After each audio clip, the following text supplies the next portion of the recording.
कि ये आतंकवादी संगठन है, तो फिर आरएसएस पे बैन क्यों नहीं लग सकता? ये भी तो है।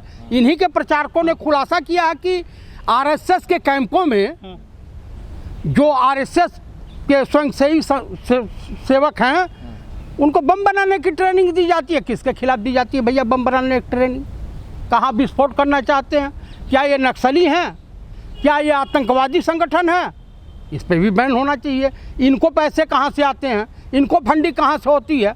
मैं कह रहा हूँ आरएसएस का प्रथम आतंकवादी निकला था हत्यारा नाथूराम गोडसे। तो अगर पीएफआई आपको आतंकवादी संगठन दिखाई दे रहा है तो आरएसएस पे बैन क्यों नहीं?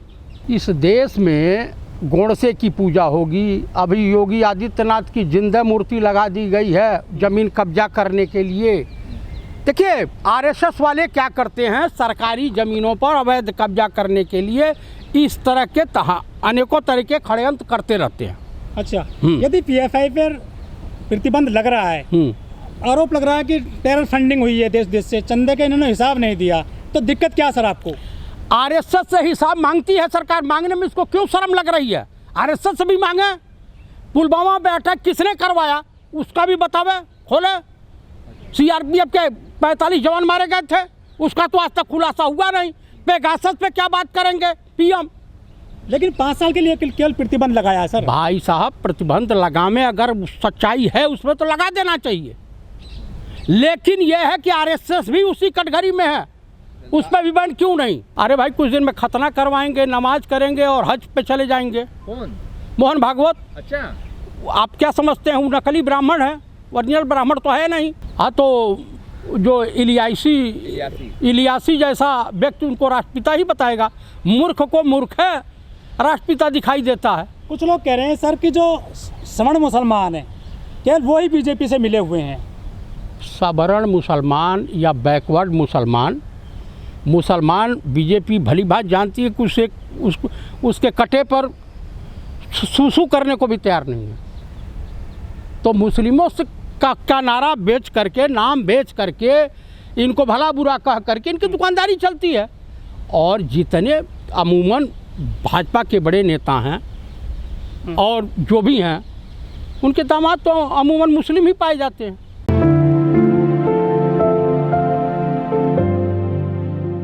लालू यादव सीनियर नेता हैं, वो जो कह रहे हैं वो सच है।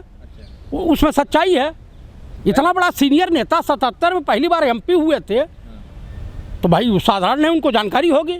सरदार पटेल ने आरएसएस पे प्रतिबंध लगाया था, लेकिन उनकी तो उन्होंने प्रतिमा लगवा दी गुजरात में बहुत बड़ी।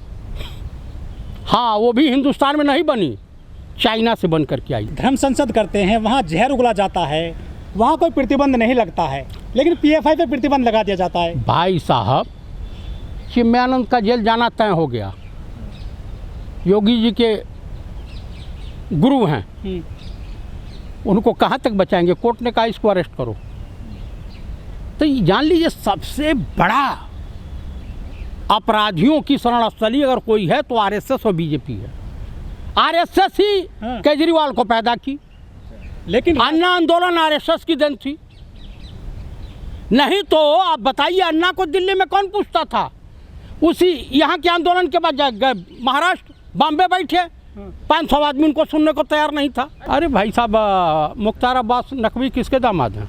अच्छा। और बिहार वाला शाहनवाज हुसैन किसके हैं? किसके हैं? अब पूछिए, बीजेपी वाले बताएंगे किसके हैं। उनकी बीबी का क्या नाम है? अच्छा। तो इस तरह का तमाम है। मोहब्बत की कोई सीमा नहीं होती है और मोहब्बत का कोई मजहब नहीं होता है। और क्या आप समझ रहे हैं कि बीजेपी की सरकार में लोग लड्डू और मलाई खा रहे हैं? अरे भूखों लोग मर रहे हैं। नौजवान यहाँ का बेरोज़गार नौजवान डिप्रेशन का शिकार हो रहा है। किसान आत्महत्याएं कर रहे हैं। हर एक घंटे में कम से कम 75 से 100 लोग मजदूर तबके के लोग आत्महत्या कर रहे हैं। क्या मिल रहा? 5 बीजेपी और आरएसएस का लक्ष्य है कि इस देश के लोगों को इतना भूखमरी से पीड़ित कर दिया जाए कि रोटी को ही विकास समझ बैठे। यही तो मैं कह रहा हूँ। भारत देश के नागरिक भिखारियों की लाइन में खड़े मिलेंगे। सिलेंडर फ्री देंगे सर एक दीपावली पर? हाँ देंगे। उनके बाप के घर से पैसा आता है ना, टैक्स पेयरों का पैसा उड़ा रहे हैं। देखिए श्रीलंका की स्थिति आपने देख लिया। लेकिन नया शब्द लेकर के आई थी मोदी सरकार, लाभार्थी योजना, हर आदमी को उसमें लाभ मिल रहा है। कर्तव्य पथ नाम रखा है ना राजपथ का, हाँ। तो हिंदी शब्द है। अब बिस्ट्रा प्रोजेक्ट क्या संस्कृत का शब्द है? तो इन लोगों का चाल चरित्र चेहरा अलग अलग है। इनसे आप वफा की उम्मीद मत करना। ये अडानी अंबानी के लिए काम करते हैं, अडानी अंबानी के नौकर के तौर पर प्रधानमंत्री इस देश के काम करते हैं, बाकी कुछ नहीं। अब 3 नंबरी हो गया है। अच्छा, और उसके बाद कौन से नंबरी होगा, ईश्वर मालिक है। तो पता है आपको इस देश की जनता 80 करोड़, अपनी 80% जनता भूखमरी के गरीबी रेखा के नीचे जीवन यापन कर रही है। आपको नहीं दिखाई दे रहा? हाँ, अब राम राज आ गया। आपको कुछ मिला उला है राम राज में? तो राम राज में सबको शौचालय मिल रहा है, घर मिल रहा है। हाँ, तो शौचालय ही विकास है ना। मूत्रदान में अपना जो सहयोग प्रदान कीजिए और बीजेपी की सरकार बनवाइए। उसके बाद मुँहने के काबिल भी नहीं रहेंगे और लैट्रिन करने के काबिल नहीं रहेंगे। मानो जैसा कौन सी दुनिया से आते हैं ये, सौरव गांगुली के बेटे हैं क्या? परिवारवाद अगर ये नहीं है, अनुराग ठाकुर परिवारवाद में नहीं आते हैं, राजनाथ सिंह के बेटे परिवारवाद में नहीं आते हैं, जो अभी नया नवेला मुख्यमंत्री बना हो परिवारवाद की श्रेणी में नहीं आता है। 50 परिवार हैं भाजपा में जिनके बेटे बेटियां राजनीति में मौज मस्ती में काट रहे हैं। स्मृति ईरानी को ले लीजिए, इनकी बेटी बियर बार चलाती है और कहती है कि स्कूल में पढ़ती है, उस पर गलत आरोप लगाए। प्रधानमंत्री का रूट लगता है तो 2 घंटे पहले ही पूरा जो है, 1 घंटे पहले पूरी रोड सील कर दी जाती है। तो वहाँ एम्बुलेंस कहाँ से आ जाएगी? कैसे आया, एकदम तारीफ हो रही है। अब वो तो प्लांट की हुई है ना, क्योंकि वो देखे हैं राहुल गांधी जी की जो भीड़ देख रहे हैं, राहुल जी का भारत जोड़ो यात्रा में जो जनसैलाब उमड़ रहा है, वहाँ से 5-7 एम्बुलेंस रास्ता जगह खाली कराई गई, तो उसी की नकल कर रहे हैं। नकल करने के लिए भी अकल की ज़रूरत पड़ी। बुद्धि जो है मार्केट में बिकती नहीं है, तो किसी ने सजेशन दे दिया होगा, बिना सोचे समझे कर दिए होंगे कि भाई हमारा काफिला रोक दिया गया। हाँ, वो तो देंगे, नौटंकी तमाम तरह करेंगे, क्योंकि 2024 इनका द एंड हो गया है। आप जान लीजिए कि अगर 70-80 सीट मोदी कम पाए तो कोई भी सहयोगी दल इनको चिमटे से भी छूने को नहीं। ये अछूत की श्रेणी में बीजेपी आज के डेट में आ गई है राजनीतिक दुनिया में। भाई पुराने मजे हुए खिलाड़ी हैं, तो बिहार में तो इनको 1 सीट भी मिलने वाली नहीं है। कर्नाटक भी इनके हाथ से निकल गया, महाराष्ट्र में इनकी दुर्गत है। तो कर्नाटक, महाराष्ट्र और बिहार मिला करके 116 सीट पड़ती है।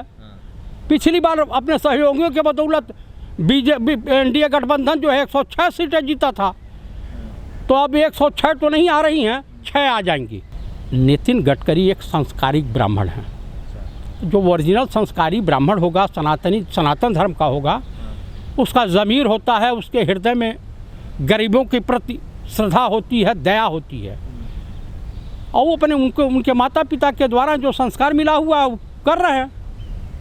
पैर तो मोदी जी भी छूते हैं जा करके माँ के। किसके?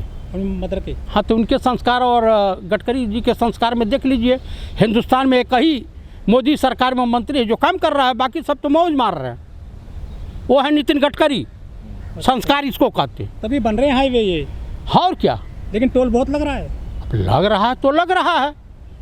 तो मतलब ये आप संकेत दे रहे कांग्रेस में शामिल हो रहे हैं? भाई नितिन गडकरी साहब अगर कांग्रेस में आना चाहते हैं तो उनका स्वागत है, हमें दिल से स्वागत है। भाई कुएं में काहे छलांग लगाएंगे? भौजाई को मना लिया जाएगा और कहा जाएगा कि भाई इनसे कम से कम सुसाइड करने से रोका जाए। अच्छे राजनीति की दुनिया में अच्छे इंसान हैं, पढ़े लिखे हैं, मुस्कुराता हुआ चेहरा है, विपक्षी खेमे में भी इनके लिए स्थान है, विपक्षी भी इनकी तारीफ करते हैं। मोदी मीडिया का खुदा पतन चालू हो गया है। अब मैं क्या कहूँ, डेली तो इन लोगों की छीछा लेदर हो रही है, अब कुछ बाकी है। पास्को एक्ट में क्या बोलते हैं, दीपक चौरसिया गजेड़ी जेल जाने वाला है, बाकी सब तो डेली गाली सुन रहे हैं, और क्या करेंगे। देखिए राहुल गांधी की भारत जोड़ो यात्रा में उमड़ते हुए जनसैलाब को देखते हुए कहा जा सकता है कि भाजपा और आरएसएस के खेमे में आग लगी हुई है। दिन का चैन और रातों की नींद हराम हो गई है, इसलिए तमाम तरह की नौटंकी होगी। हो सकता है सेना की टुकड़ी पर आतंकवादी हमला। जो राजस्थान में चला वो क्या था फिर? क्या राजस्थान में जो कांग्रेस में घमासान मचा था वो क्या था? अरे भैया, मीडिया में स्थान पाने के लिए भाई नेशनल मीडिया तो हमको दिखाता नहीं है, इसी बहाने तो दौड़ धूप करके के एक हफ्ते 10 दिन 15 दिन से नेशनल मीडिया को विवश कर दिया गया। दिखाओ भैया, हमारी बुराइयाँ दिखाओगे ना कि आपस में कट रहे हैं, लड़ रहे हैं, है कुछ नहीं मामला, सब सुलट गया है।